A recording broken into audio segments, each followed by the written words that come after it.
Hello everyone, this is Divyanshu and आज की video में आपको बताऊंगा कि जो जेएनयू के ऊपर जो अभी बहुत बड़ा केस चल रहा था, किस चीज से रिलेटेड, हमारे डेप्रिवेशन पॉइंट से रिलेटेड, उससे रिगार्डिंग ना अभी अभी कोर्ट में एक हेयरिंग आई है। तो क्या हुआ था, क्या हेयरिंग थी एंड कोर्ट ने इससे पहले 14 अगस्त की तारीख को जो हमारे एडमिशन प्रोसेस हो रही थी जेएनयू में डेप्रिवेशन पॉइंट्स के अकॉर्डिंग, उस पर रोक क्यों लगा दी थी। जल्दी से आज की वीडियो में मैं आपके सारे डाउट्स क्लियर कर दूंगा।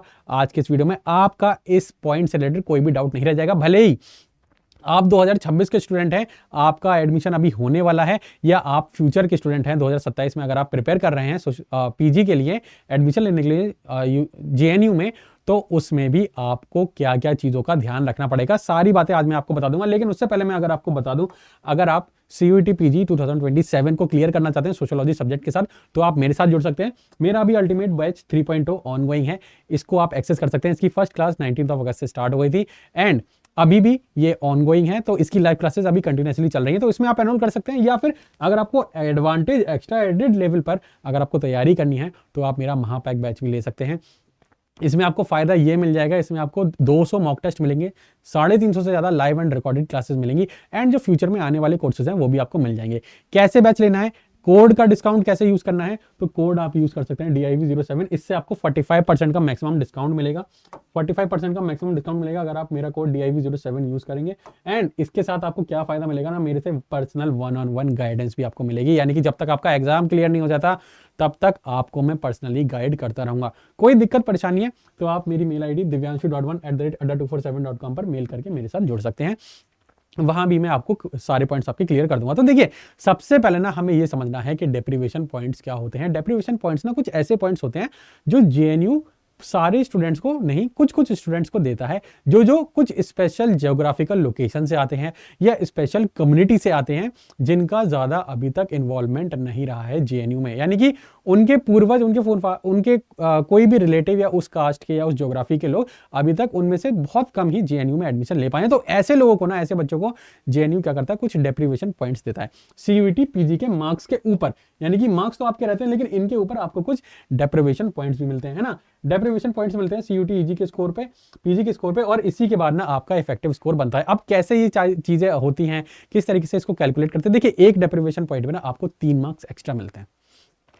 एक डेप्रिवेशन पॉइंट पे आपको 3 मार्क्स एक्स्ट्रा मिलते हैं और आपको maximum, I guess maximum 12 deprivation points allowed हैं, यानी कि 12 की 3 से अगर आप मल्टीप्लाई करें तो 36 मार्क्स आपको मिल जाते हैं अगर आपके पूरे 12 के 12 डेप्रिवेशन पॉइंट्स अगर आपको मिलते हैं। तो इसमें ना एक बच्चे को दिक्कत हुई, उसने बोला कि इसने इस चीज को कोर्ट में क्या कर दिया, चैलेंज कर दिया कि जेएनयू क्या करता है, जेएनयू मार्क्स को ऑल्टर कर देता है अपने अकॉर्डिंग, और इसकी वजह से क्या होता है कि जिस बच्चे के ज्यादा मार्क्स आए होते हैं CUET PG में, वो पीछे रह जाता है, लेकिन किसी के अगर CUET PG में कम मार्क्स आए हैं, उसको डेप्रिवेशन पॉइंट ज्यादा मिल गए, तो उसको एडमिशन मिल जाता है। एक एग्जाम्पल के तौर पे समझ लेते हैं। एक देख लीजिए, आप कैंडिडेट A लीजिए, एक कैंडिडेट B लीजिए। A के 205 मार्क्स आए CUET में, अब उसको कोई डेप्रिवेशन पॉइंट नहीं मिला, लेकिन B के ना 180 मार्क्स आए हैं, लेकिन उसको 12 डेप्रिवेशन पॉइंट्स मिल गए। तो जो कैंडिडेट A है उसके 205 के 205 ही रहेंगे, क्योंकि कोई उसको वो नहीं मिला डेप्रिवेशन पॉइंट। लेकिन जो आपका कैंडिडेट B है उसको आपको मिलेंगे 216 मार्क्स, क्योंकि 12, उसको 12 डेप्रिवेशन पॉइंट्स मिले, तो 12 के कितने हो गए उसके टोटल, 12 के टोटल उसके मार्क्स मिलाकर के हो गए 216। अब इसकी रैंक लो रह गई। जिसने CUET PG में ज्यादा नंबर लेकर के आया था उसकी रैंक लो रह गई, लेकिन जिसके CUET PG में कम मार्क्स आए थे उसकी रैंक हाई हो गई। इसकी वजह से एक बच्चे ने क्या करा, इसमें कोर्ट में चैलेंज कर दिया और कोर्ट ने कुछ समय के लिए एडमिशन पर रोक लगा दी थी। एंड जब ये सारी चीजें हो रही थी ना, तो काफी लोग फिर जो है कोर्ट में फिर से गए, उन्होंने इस चीज को दोबारा सुनवाई करने की मांग रखी। तो मैं आपको बता देता हूं किस इंसान ने कोर्ट में केस किया था। नाम है अमित मेहरा।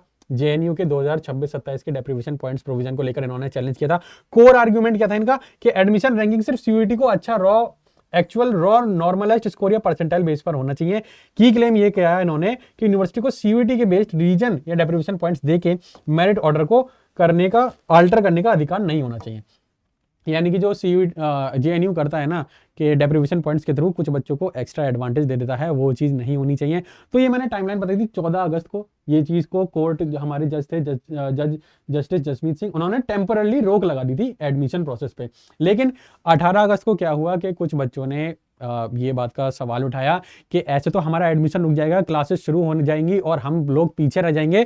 तो क्या हुआ, 18 अगस्त को डिवीजन बेंच ने इस केस को मॉडिफाई कर दिया और एडमिशन प्रोसेस के ऊपर रोक हटा दी। उन्होंने बोला कि एडमिशंस कंटिन्यू रहेंगे, आपके एडमिशंस कंटिन्यू रहेंगे, लेकिन अभी उसके अंदर उन्होंने एक कैच डाल दिया। वो कैच क्या था कि ये बोला इन्होंने आज की सिचुएशन में कि आप ठीक है अभी एडमिशन रख लो, लेकिन ये चीज अभी लीगली प्रूव नहीं हुई है कि ये चीज इलीगल है या इलीगल है। तो जब तक इस पे कोई फाइनल वर्डिक्ट नहीं आ जाता तब तक जो है बच्चों को अभी एडमिशन प्रोसेस में वो लगे रहेंगे। लेकिन अगर ये चीज आगे चल के इलीगल हो जाती है ना, तो फिर उन बच्चों को एडमिशन नहीं मिलेगा, उनका एडमिशन वहीं रद्द हो जाएगा। तो एडमिशन प्रोसेस को ना रोकते हुए ये चीज को अभी बोर्ड क्या बोलते हैं, कोर्ट ने हमारे आगे बढ़ा दिया है ना। ये मैंने बताया था पहली स्टेज में क्या हुआ था, ये चीज को पे रोक लगा दी थी कुछ टाइम के लिए। स्टेज 2 में क्या हुआ कि एडमिशंस को कंटिन्यू कर दिया अभी, लेकिन फाइनल आउटकम आना बाकी है। फाइनल आउटकम के बाद हमें पता चलेगा कि वो जो बच्चों का एडमिशन प्रोसेस पूरा हो गया है वो आगे पढ़ेंगे या नहीं पढ़ेंगे। ये सारी चीजें अभी चल रही हैं कोर्ट में। अब लेकिन हमारे जेएनयू ने क्या वर्डिक्ट दिया, जेएनयू ने अपने डिफेंस में क्या बात बोली, उन्होंने बोली कि देखो ये जो हमारी पॉलिसी है ना, ये 1974 से चलती आ रही है। अब क्योंकि ये बहुत पुराने समय से चलती आ रही है एंड हम चाहते हैं कि कॉलेजेस में, हमारी यूनिवर्सिटी में हर तरीके के बच्चे का रिप्रेजेंटेशन हो, तो इस वजह से हमारी पॉलिसी के अकॉर्डिंग जो है ये इलीगल नहीं है और ये हमेशा से होती आई है। तो अभी जो है ना ये चीज़ में कोई नया आपको क्या बोलते हैं ना, ऑब्जेक्शन उठाने की जरूरत नहीं है। तो डिवीजन बेंच ने इस बात को सोचते हुए एडमिशंस पर रोक नहीं लगाई, एडमिशंस की रोक को हटा दिया। लेकिन रोक हटाने के साथ उन्होंने ये बोला कि अभी जिन बच्चों का एडमिशन हो गया है उनको क्या बोल रहा है कि आपका एडमिशन तब तक लीगल या इलीगल नहीं माना जाएगा जब तक इनका कोर्ट का फाइनल वर्डिक्ट नहीं आ जाता, है ना। तो वही मैंने प्रैक्टिकल यहाँ पे दिया। स्टूडेंट ए का पीजी में 200 मार्क्स आए, स्टूडेंट बी के 175 आए। डेप्रिवेशन पॉइंट स्टूडेंट ए को 0 मिला और स्टूडेंट बी को 12 मिले, टोटल 36 मार्क्स उसको मिल गए, तो 211 इसका स्कोर हो गया। तो इस वजह से बी स्टूडेंट का जो है एडमिशन हो गया। इसी चीज को चैलेंज किया था एक स्टूडेंट ने, उसका मैंने आपको नाम बता दिया है। तो क्या इसका मतलब है कि आपका जो एडमिशन है वो रुक गया? नहीं। क्या आपका जो एडमिशन हो रहा है वो इलीगल है? ये भी नहीं। लीगल और इलीगल की बात अभी कोर्ट में ऑनगोइंग है, ये चीज अभी प्रूव नहीं हुई है। ये कब प्रूव होगी? जब फाइनल वर्डिक्ट आएगा, है ना इसे परमानेंटली लीगल बोला है, ना ही ये कैंसिल हुआ है ना। पॉइंट्स के यूज करने हैं, deprivation point currently in use हो रहे हैं एज पर ई प्रोस्पेक्टस। करंटली जो 2026 की साइकिल है इसमें डेप्रिवेशन पॉइंट्स यूज हो रहे हैं और जेएनयू में एडमिशन अभी चल रहे हैं। प्रोसेस नहीं रुकी है, जो प्रोसेस रुकी थी 14 अगस्त को, उसको अभी कंटिन्यू कर दिया है कोर्ट ने, है ना। तो की टेक अवे में अगर मैं आपको एक लाइन में बताऊं ना, एडमिशंस चल रही हैं लेकिन केस अभी खत्म नहीं हुआ है ना। एडमिशन चल रही है, केस अभी खत्म नहीं हुआ है। क्यों नहीं हुआ है? क्योंकि अभी फाइनल वर्डिक्ट आना बाकी है। तो जो बच्चे अभी एडमिशन ले रहे हैं डीयू में, अभी थोड़ा निश्चित होकर के आप एडमिशन ले सकते हैं। कोई सेकंड थॉट्स आ रहे हैं तो उसको मत आने दीजिए, क्योंकि अभी कोर्ट में केस पेंडिंग है। तो मैं आपको बोलूंगा कि इस कोर्ट के केस को जहां तक है मेरे ख्याल से कोर्ट सिक्योर ही रखेगा, क्योंकि काफी टाइम से जो है ये चीज चलती आ रही है। बट बाई चांस अगर ऐसा कुछ फाइनल डिसीजन आ जाता है, हिस्टोरिकल डिसीजन आ जाता है, तो मैं चाहूंगा कि आप अपना एक बैकअप बना करके रखें। जेएनयू के साथ साथ एक बैकअप यूनिवर्सिटी भी साथ में रखें, ताकि अगर आपके अगेंस्ट में कोर्ट केस आया तो आपको किसी दूसरी यूनिवर्सिटी में एडमिशन मिल जाए। ठीक है, तो इस तरीके से टाइम वेस्ट नहीं करना। जो पूरा चीज़ थी वो मैंने आपको अच्छे से बता दी है। एंड लास्ट में आपको अगेन बता देता हूं कि अगर आपको सीयूटी पीजी 2027 सोशियोलॉजी सब्जेक्ट से क्लियर करना है तो आप मेरे साथ जुड़ सकते हैं मेरे अल्टीमेट 3.0 बैच में या मेरे महापैक बैच में। महापैक में आपको एक्स्ट्रा एडेड एडवांटेजेस मिलेंगे और कोड आपको 45% डिस्काउंट के लिए यूज करना है DIV07। कोई दिक्कत परेशानी है इस बात से लेकर, अगर आपको कोई और एक्स्ट्रा गाइडेंस चाहिए, अगर आपके डाउट्स क्लियर नहीं हुए तो कमेंट्स में आप मुझे बता सकते हैं, या फिर आप मेरी मेल ID divyanshu.1@adda247.com पर मेरे को मेल कर सकते हैं। Thank you everyone.